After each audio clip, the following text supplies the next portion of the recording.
we need to break down this topic. Designing and developing assessment. First, let's talk about the Table of Specification or TOS. What is its role in assessment design? The TOS is like a blueprint for test construction. It ensures that our assessment align with learning objectives and have a balanced distribution of questions across different cognitive levels. Without it, we risk creating a test that focuses too much on recall instead of higher order thinking skills. That makes sense, but how do we actually construct a TOS? What should we include? Great question. We start by identifying the learning objectives and the corresponding content areas. Then, we determine the cognitive levels based on Bloom's taxonomy, remembering, understanding, applying, analyzing, evaluating, and creating. Finally, we distribute test items proportionally to reflect the emphasis given to each topic. Let's take an example. Suppose we are assessing, designing, and developing assessments. What should our TOS look like? Well, we need to ensure our questions align with our learning objectives, which are A. Developing assessment tools that a learner appropriate and target match, and B. Improving assessment tools based on assessment data. How do we convert this into a well-structured TOS? We should first define the topics. TOS, reliability, and validity. Next, we determine how many questions should test lower order thinking skills like remembering and understanding, and how many should assess higher order thinking skills like application, analysis, evaluation, and creation. So, a well-structured TOS could have 30% of the items assessing lots and 70% focusing on HOTS. Since assessment development requires deep thinking, what's the ideal way to distribute these questions across different formats? Multiple choice, essays, or performance tasks? That depends on the nature of learning. If we want to assess students' ability to apply assessment concepts, performance-based tasks like test construction or item analysis would be ideal. Multiple choice questions, on the other hand, are useful for testing and fundamental understanding. Exactly. Now, let's connect this to the reliability. How does TOS contribute to test reliability? Reliability is about consistency. If we construct a test using a well-designed TOS, we ensure a balanced and fair assessment. This prevents situations where some topics are overpresented while others are barely tested. Inconsistent testing leads to unreliable results.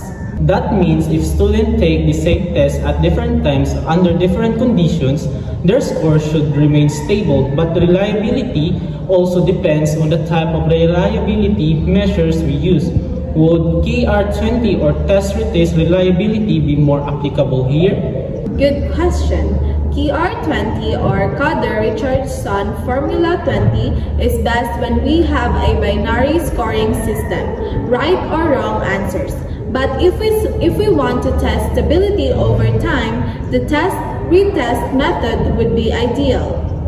So, if we design an assessment using TOS and ensure reliable test items, we need to check validity next.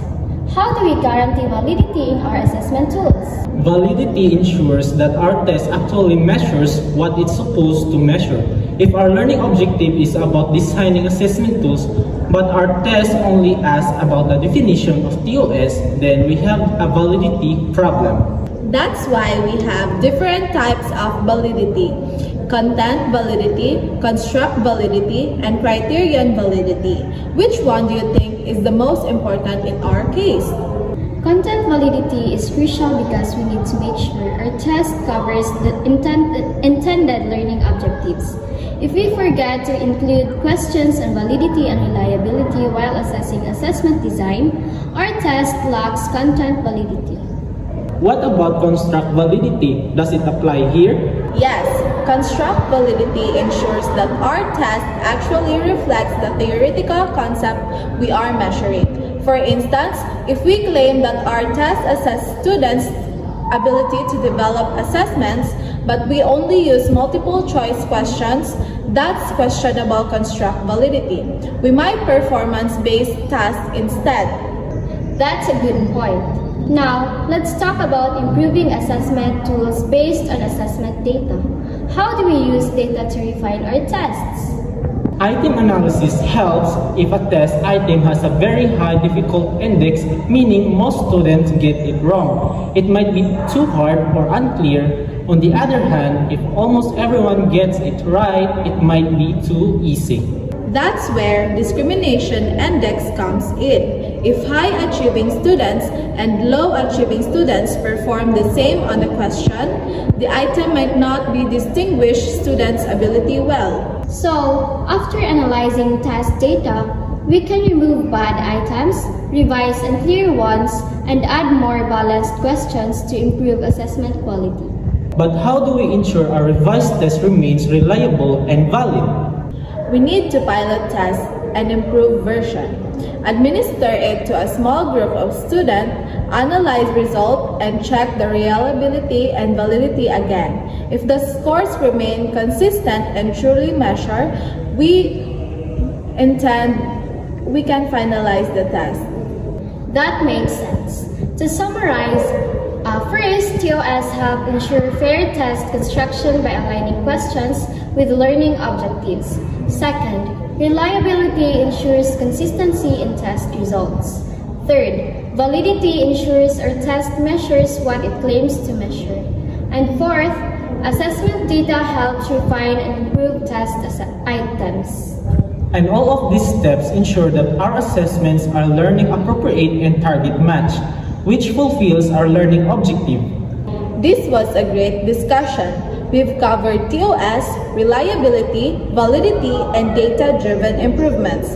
Now, let's apply these concepts by constructing our own TOS and test items for practice.